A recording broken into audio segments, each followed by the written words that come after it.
लियाकतपुर को ज़िला बनाओ। तहरीक के रहनुमाओं ने खियाबान रशीद लियाकतपुर में पाकिस्तान पीपल्स पार्टी के जनरल सेक्रेटरी रहीम यार खान और टिकट होल्डर हल्का PP 257 मोहतरम जनाब चौधरी जहांजेब रशीद गुल साहब से इनकी खसूसी दावत पर मुलाकात की।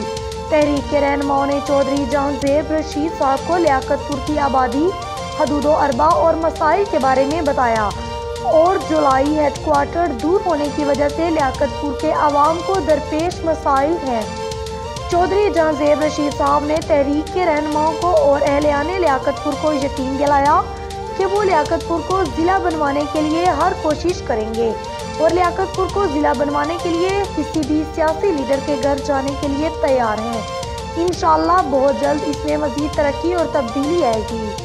लियाकतपुर की आवाम के मसाइल को हल करने की कोशिश की जाएगी। इसके लिए लाहौर भी जाएंगे, पंजाब असम्बली के सामने धरना देंगे और मीडिया ट्रायल करेंगे। मेरिट पर ज़िला बना हुआ हमारा हक है। हमारी दुआ है कि अल्लाह ताला तमाम दोस्त अहबाब को तंदुरुस्ती और खुशियाँ अता फरमाए। आमीन। रिपोर्टर मियाँ जाफर खान, मोहम्मद मकई।